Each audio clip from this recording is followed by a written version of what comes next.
The रट trap Sweden के ठंडे कठोर लोहे की खदानों के बीच सेट की गई है, लेकिन इस सख्त माहौल में भी सेल्मा एक ऐसा किस्सा बुनती है जो दया और बदलाव की कहानी है। सेल्मा लेगरलोफ, जो नोबेल पुरस्कार पाने वाली पहली महिला थी, मानती थी कि हर इंसान के भीतर अच्छाई होती है। उनकी कहानियां आमतौर पर परी कथाओं जैसी होती थी, जिनमें गहरे नैतिक संदेश छिपे होते थे।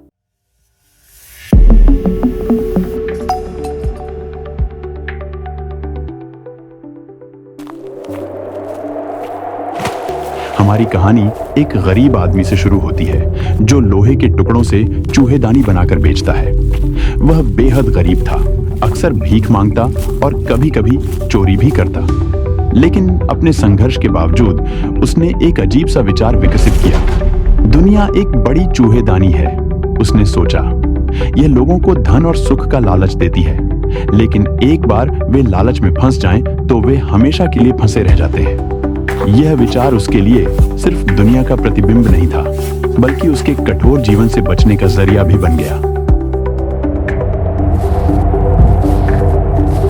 एक ठंडी शाम वह एक अकेले क्रॉफ्टर, छोटे किसान के दरवाजे पर गया।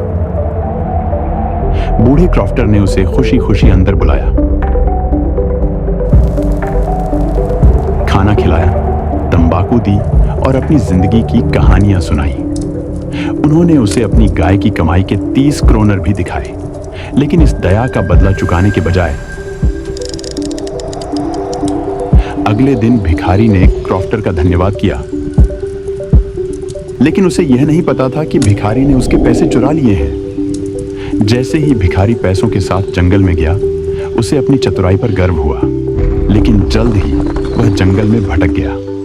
यह घना जंगल अब उसके लिए एक भूल भुलैया बन गया, एक बंदी गृह जैसा। थका और निराश होकर उसने सोचा, अब मैं भी दुनिया की चूहेदानी में फंस गया हूं। उसने महसूस किया उसकी लालच उसे उसी जाल में ले आई थी जिसका वह मजाक उड़ाया करता था। ठंड और थकावट में वह रमजो आयरन वर्क्स पहुंचा। वहां उसने एक चमकती भट्टी के पास गर्मी ली। तभी आयरन मास्टर ने उसे देखा और उसे अपना पुराना दोस्त समझ लिया। उसने उसे क्रिसमस के लिए घर आने का न्योता दिया। अपराधी होने के डर से भिखारी ने मना कर दिया, लेकिन आयरन मास्टर की बेटी एडला विल्मनसन ने अपनी दया और समझदारी से उसे राजी कर लिया। जब एडला देखती है कि पैडलर झिझक रहा था, तब उसने देखा कि वह डरा हुआ था। या तो उसने कुछ चुराया है या फिर वह जेल से भाग गया है। उसकी दया और सच्चे इरादे पैडलर को ठीक महसूस कराते हैं। एडला उसे आश्वासन देती है कि वह जब चाहे जा सकता है और उसे कोई नुकसान नहीं होगा। आयरन मास्टर के घर पर भिखारी को पहली बार सम्मान मिला। अगली सुबह पेडलर का रूप बदल दिया गया। नौकर ने उसे नहलाया, उसके बाल काटे और आयरन मास्टर का कोट पहनाया। वह अब साफ सुथरा और अच्छे कपड़ों में था। लेकिन जब आयरन मास्टर ने उसे देखा तो उन्हें अपनी गलती का एहसास हुआ। उन्हें समझ आ गया कि यह उनका पुराना दोस्त नहीं, बल्कि एक साधारण पेडलर है। गुस्से में उन्होंने उसे धोखेबाज कहा और पुलिस बुलाने की धमकी दी। पेडलर ने शांत और गंभीर स्वर में जवाब दिया। उसने कहा, मैंने कभी यह नहीं कहा कि मैं कोई और हूं।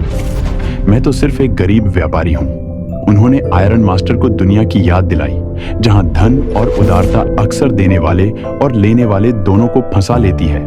उसकी बातों में गहरी सच्चाई थी, जिसने आयरन मास्टर को सोचने पर मजबूर कर दिया। एडला ने फिर से दखल दिया। उन्होंने अपने पिता को याद दिलाया कि क्रिसमस का मतलब दया और दूसरे को दूसरा मौका देने का समय है। उनकी दलील ने आयरन मास्टर को मना लिया और उन्होंने पेडलर को क्रिसमस पर घर में रहने की इजाजत दी।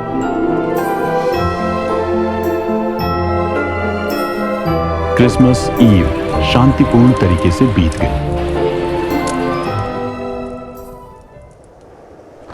अगली सुबह आयरन मास्टर और उनकी बेटी क्रिसमस की शुरुआती सेवा के लिए चर्च में गए थे। चर्च में उन्हें पता चला कि पास के गांव में एक छोटे से क्रॉफ्टर को लूट लिया गया था और चोर वही था जो कई दिनों से उनके साथ रह रहा था। इससे आयरन मास्टर उस आदमी को लेकर और भी चिंतित हो गया।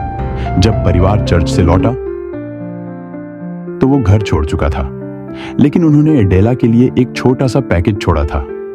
इसमें एक चूहेदानी, 10 क्रोनर के 3 मुड़े हुए नोट और एक पत्र था।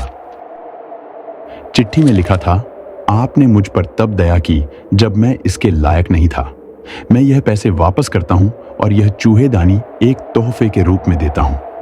आपने मुझे कैप्टन जैसा सम्मान दिया, जिसने मुझे बदलने की ताकत दी।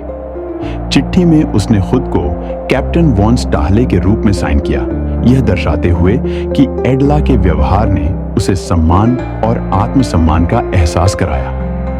द रैट ट्रैप सिर्फ एक कहानी नहीं है, यह जीवन का एक प्रतिबिंब है। कहानी का मुख्य विषय है बदलाव, दया और समझ से कैसे किसी की जिंदगी बदली जा सकती है।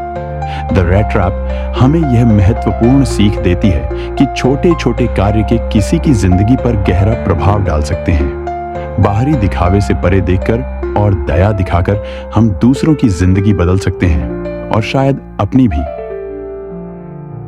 चलिए साथ मिलकर सीखते और आगे बढ़ते हैं। देखने के लिए धन्यवाद।